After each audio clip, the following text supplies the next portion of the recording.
Welcome student.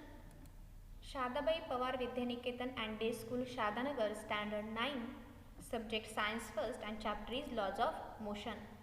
See student, in the last lecture we see the Newton's first law and the Newton's second law. In this lecture we see the Newton's third law. See Newton's third law of motion. In nature force cannot act alone. निसर्गामध्ये force बल हा एकटाच act होत नाही, एकटाच प्रयुक्त होत नाही. तर पहा, force is reciprocal action between two object. Force हा नेहमी दोन वस्तूंमध्ये होणारी क्रिया आहे. Force are always apply in the pairs. Force हा नेहमी पेअर्समध्ये म्हणजे जोडीमध्ये असतो. See what is the statement of Newton's third law of motion. Every action force has an equal and opposite reaction force which act simultaneously. Every action force has an equal and opposite reaction force which acts simultaneously. म्हणजेच प्रत्येक क्रियेला प्रतिक्रिया ही असतेच, तेवढ्याच ताकदीची, फक्त विरुद्ध दिशेने आणि लगेच होणारी. विद्यार्थी मित्रांनो, आपल्याला इथं खाली एक्झाम्पल दिसते पहा. एक व्यक्ती हा चेअरवर बसतोय. ज्यावेळेस हा व्यक्ती त्या चेअरवरती फोर्स अप्लाय करतो त्यावेळेस चेअरसुद्धा त्या व्यक्तीवरती फोर्स अप्लाय करते. आणि जर समजा चेअरनी फोर्स अप्लाय करायचं सोडून दिलं तर तो व्यक्ती खाली पडू शकतो. आपल्याला दिसते की chair does not apply the force on that person and this persons fall down और the chairs are collapse. So this is the example of Newton's third law of motion. See another example. See here, the cannon is there. At that time the two objects, ball and the cannon, are the two objects. When the ball are apply the force on the cannon also apply the force on the ball. Cannon apply the force on the ball. It is a first action. At that time ball also apply the force on the cannon. So these two objects move but they have the opposite direction. Force हा एकमेकांना विरुद्ध दिशेने ते move होतात. Okay. Second example पहा. The balls fall on the base and the ball apply the force on the base. Also base apply the force on the ball. Action मध्ये बॉलचा force त्या बेसवरती पडल्यानंतर बेस खाली झुकला जातोय आणि बेसच्या फोर्समुळे बॉल वरती जातोय. म्हणजेच action and the reaction. So they act simultaneously equally but opposite direction. Then next see the laws of conservation of momentum. Laws of conservation of momentum. आपल्याला सर्वांना माहिती, momentum is the product of mass and the velocity. कोणत्याही गोष्टींचा आघात झाल्यानंतर जो परिणाम होतो त्याला आपण मोमेंटम म्हणतो. पहा, इथे तुम्हाला दिसेल दोन बॉल आहेत. ते दोन बॉल एकमेकावरती आदळतात आहेत, म्हणजे त्यांचं कुलिजन होते. पहा, आणि कोलाइड झाल्यानंतर, कुलिजन झाल्यानंतर जो परिणाम होणार आहे आपण तो कॅल्क्युलेट करणार आहे. See suppose there are two object A and B. Suppose there are two objects A and B. Both objects collide with each other. Both objects काय होतात? Collide होतात, एकमेकांवरती आदळतात. So before collision they have the velocity u1. Object of first object A is m1. They have the initial velocity u1. Object B have the mass m2 and their initial velocity is u2. When they collide, after collision they change their velocity and the velocity becomes A is v1 and B becomes v2. Then see, initial momentum of A is m1 u1. Initial momentum of A is m1 u1 and the B object is m2 u2. Suppose these two objects collide. ते collide होतात, एकमेकांवरती आदळत आहेत. ज्यावेळेस ते एकमेकांवरती आदळतात ते apply the force on each other. ते एकमेकांवरती बल प्रयोग करतात. A apply the force on the B as well as B apply the force on the A. So let's the force on A due to the B F1. बीने एवरती प्रयुक्त केलेला जो बल आहे त्याला आपण F1 कन्सिडर केलं आहे. So and acceleration is done and velocity becomes v1. आता बल प्रयुक्त केलं तर व्हेलॉसिटी बदलणार आहे आणि व्हेलॉसिटी जर बदलत असेल तर त्याला आपण म्हणतो ॲक्सेलरेशन घडलं. मग व्हेलॉसिटी किती बदलते तर फर्स्ट ऑब्जेक्टची व्हेलॉसिटी u1 वरून ती v1 होते. Momentum of A after collision m1 v1. According to the Newton's third law of motion A also exert force on B in opposite direction. जसा B A वरती force apply करतो त्याच वेळेस A सुद्धा B वरती force apply करतो पण विरुद्ध दिशेने, अपोजिट डायरेक्शन.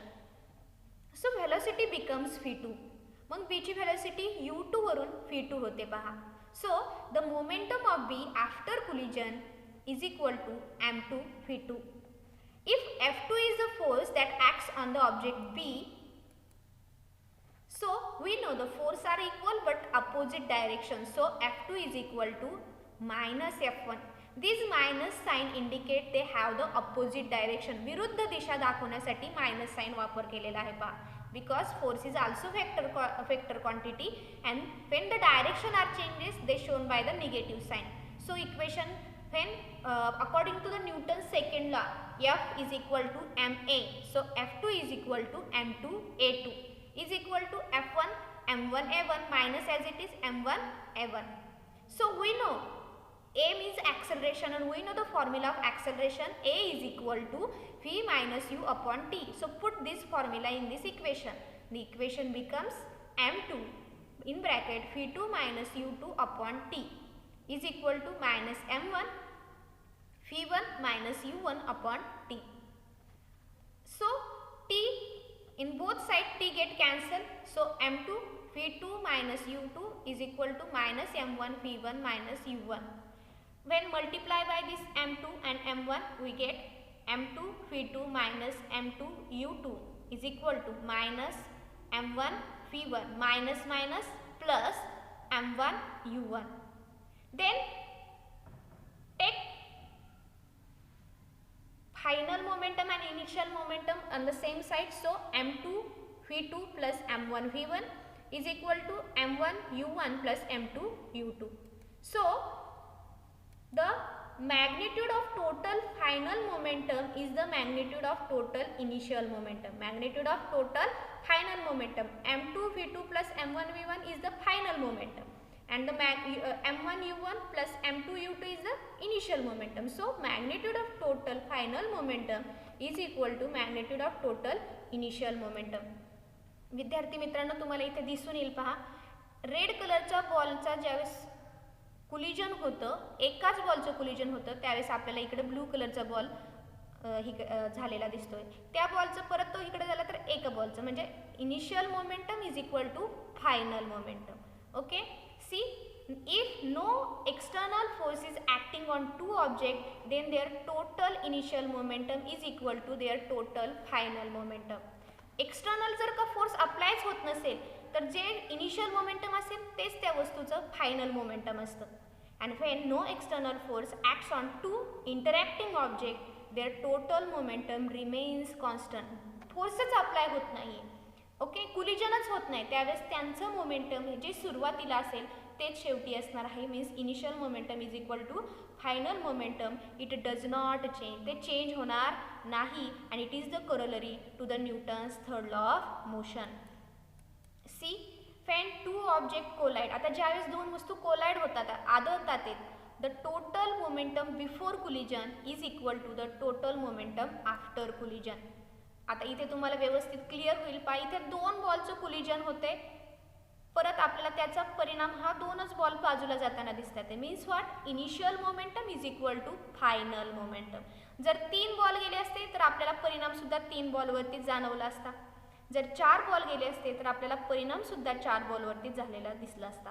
म्हणजेच काय, initial momentum is equal to final momentum. So example, a bullet fire from the gun. जर का आपण एखाद्या गनमधून जर बुलेट फायर केली, गोळी झाडली तर आपल्या लक्षात येईल पहा काय होतं. When a bullet of mass m1, जर आपण बुलेट गोळी घेतली तिचं मास m1 कन्सिडर केली, is fire from the gun of mass m2 आणि गनचं मास जर आपण m2 कन्सिडर केली, so velocity becomes v1. Velocity काय होणार आहे, v1 होणार आहे आणि मोमेंटम होणार आहे m1 v1. Before firing the bullet both are in the rest, so the total initial momentum is 0. ज्यावेळेस आपण बुलेट गनमधून बुलेट फायरच करत नाही त्यावेळेस दोन्ही पण रेस्ट पोझिशनला असणार आहे म्हणजे त्यांचं इनिशियल मोमेंटम हे 0 असणार आहे. See, so the forward moving bullet causes a gun to move backward after firing. ज्यावेळेस आपण बुलेट फायर करतो, गनमधून बुलेट बाहेर जाते, त्यावेळेस गन ही मागच्या बाजूला झुकते. This backward motion of gun is called it's recoil. त्या बॅकवर्ड मोशनला, मागच्या बाजूला जी गतीने गन बाहेर मागे जाते त्याला आपण रिकॉईल मोशन असं म्हणतो. विद्यार्थी मित्रांनो लक्षात ठेवा, the forward moving bullet cause a gun to move backward after firing and this backward motion of the gun is called its recoil.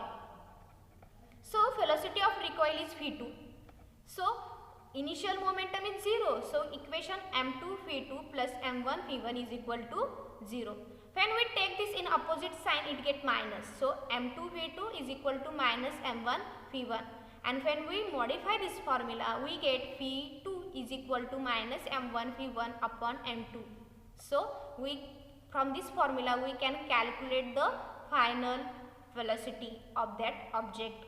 As the mass of gun is much higher than the mass of bullet, the velocity of gun is much smaller than the velocity of bullet. विद्यार्थी मित्रांनो आपल्या असं लक्षात येईल की gun ही मोठी असते, bullet ही छोटी असते, गोळी छोटी असते पण बंदूक मोठी असते. म्हणजे बंदुकीचं मास वस्तुमान हे जास्त असतं आणि गोळीचं वस्तुमान हे कमी असतं. पण ज्यावेळेस फायरिंग होतं त्यावेळेस आपल्या लक्षात येईल की जी बुलेट आहे तिची व्हेलॉसिटी मात्र जास्त आहे, तिचा वेग जास्त आहे आणि गनचा वेग हा कसा आहे, कमी आहे. So the magnitude of the momentum of the bullet and that of the gun equal and their direction are opposite. दोन्हींचं मॅग्निट्यूड असणारे जे आहे, magnitude of momentum of bullet and the gun equal, magnitude सारखं होणार आहे, their direction are opposite. दोन्हींच्या direction मात्र कशा असणार आहेत, अपोजिट असणार आहे. बुलेट पुढे जाणार आहे, गन मागे जाणार आहे. So thus the total momentum is constant, but their momentum is constant because mass and velocity are interchanged. As the object which have the mass is greater, their velocity is less, and as the object which have the mass is less, their velocity is greater. So they manage the momentum since their total momentum are constant. The total momentum is also constant during the launch of rocket. Rocket ज्यावेळेस launch होत असतं, वरती जात असतं, त्यावेळेस सुद्धा त्यांचं total momentum हे कॉन्स्टंटच असतं. ओके विद्यार्थी मित्रांनो, I hope you understand the Newton's third law of motion and the law of conservation of momentum. न्यूटनच्या तिसऱ्या नियमावरती बरीचशी उदाहरणं आहेत. रॉकेट लॉन्च होणं, बंदुकीमधून गोळी झाडणं, प्रत्येक क्रियेला प्रतिक्रिया ही असतेच. तुम्ही कोणतेही एक्झाम्पल देऊ शकता. स्टेटमेंट सर्वांनी पाठ करायचे. So thank you.